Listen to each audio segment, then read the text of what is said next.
one thing I love to grow this time of the year, at least harvest this time of the year, is our peppers. And our pepper farm on the side of our place is just producing like crazy right now. And when you have too many peppers and you know what to do with, it's great to make hot sauce. And in making hot sauce, it provides another opportunity. I super enjoy fermenting everything, and when you ferment, you just add another layer of flavor, another layer of nutrition that is just so beneficial. So I like to make my fermented hot sauce from a variety of peppers that you can see on the table. Okay, here we go. Ooh, what do we have? I have Fresno reds. I've got jalapeno. I've got ají, pineapple ají, very hot, very spicy. Cloves of garlic that we're going to add to the mix here. You can see them, I'm just loading them in the food processor, and along with fresh ginger. So at the Garfield Park Farmers Market on Saturdays, this is courtesy of Amy Matthews and Mad Farmers Growing. Man, that is pretty. And she has a bunch of wonderful produce this time of year at Garfield Park Market, but she does also have fresh ginger. So it's just beautiful color. Unlike what you would get in the store. I mean, you notice just the color of that. It's super intense and the flavor is fantastic. So, but basically you're just cutting off the tops of the peppers. This one is not a spicy pepper, so I'm just gonna cut the top, throw it in my processor, seeds and all, that will blend up. Depending on the spice level, and you know which ones are hot, like these four guys right here are gonna be pretty warm. You may wanna cut them open. And once you cut them open, you'll split them, and you can just remove the seed and vein from the inside to cut some of that heat down if you feel like you've got enough already. So depending on how hot you like it. You can also save your seeds. Yep, definitely. So save the seeds. We save them every year. It's kind of crazy though, because your seeds start to hybridize and mix and blend, and every year you get kind of wild and crazy peppers. That's so fun. So this one's a real pretty orangish color.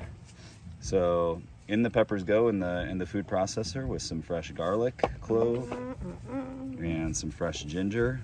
So I'm just gonna drop just chunks of ginger in there, and we are gonna blend this up until it's just nice and mixed all together into a nice paste. Puree. Yeah, I've always wondered why people bought that toxic sauce at the store. What's that, sriracha? That has a health warning label on it. Yeah, and the ingredients are minimal. So you're just obviously just peppers, garlic, ginger.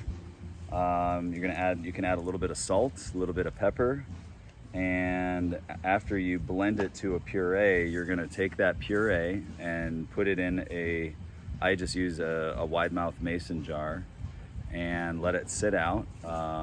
Make sure that it can breathe. You can put cheesecloth over the top, or just a burp lid on the top, and you'll let it ferment 4 to 7 days just on your countertop, and you'll create an environment there that's in that thick paste where oxygen's not getting into that kind of paste, that pepper paste, and it will ferment nicely. You'll see little bubbles, and it'll just develop a wonderful flavor over that 7 days. I'd say no more than about 7 days, so about 5 days, and taste it as you go. And then at the very end, if you want to cut some of the heat down, you can add a little bit of vinegar to it to smooth it out a bit, and then it'll just get better in time. You can store it in your fridge. I've got some from last year still in my fridge, and it's just wonderful. So yeah, have some fun with some hot sauce. All right, well, I think it's time for you to go show us the rest of this process. Yes. He is the fermentation king of this household. Yeah, I'm doing sourdough in the house right now, so that'll be for tomorrow morning. I'm ready for him to make some lavender sourdough. Yeah. So we have peppers, we have ginger, we have garlic, all in the food processor here, along with maple sugar. So put some maple sugar in, a little bit of salt, just some Himalayan salt. Those pretty colors. Yeah, now we're gonna go ahead and blend it on up. I tried talking him into letting me put some mare's tail in there. He won't let me mess with it.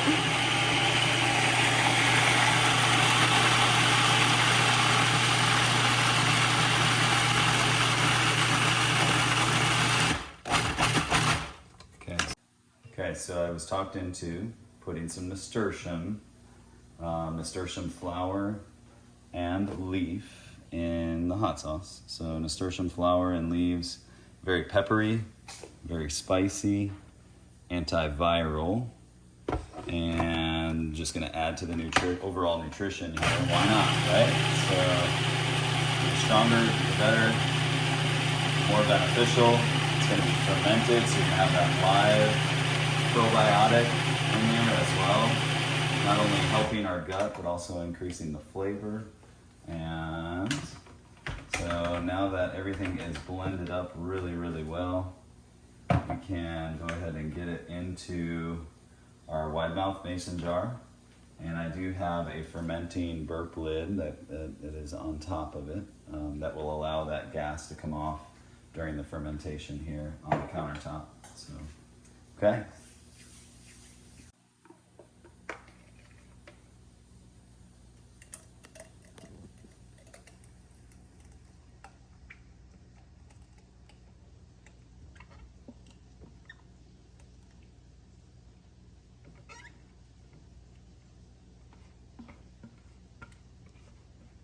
Okay, so the more or less the ground up peppers here, garlic, salt, ginger, a little bit of maple sugar, all of that then is going to ferment as it sits in the jar. Again, it's going to have that anaerobic environment that's going to not let oxygen in. We do want to stir it daily, so you'll just take a spoon and just lightly turn over the top daily just to make sure everything's kind of staying mixed over the course of the next 5 days. So in the jar it goes, the lid goes on. So now in the fermentation process, the gas can come off and out, and it'll just increase in flavor. So be ready to enjoy here in about 5 days, but then putting it in the fridge, it'll last up to a year or more at this point. So I love it when he makes egg salad with it. it's super good. Yay! It's great on all kinds of things. So Okay, let us know if you guys make some really fun stuff with your peppers too. thanks, y'all.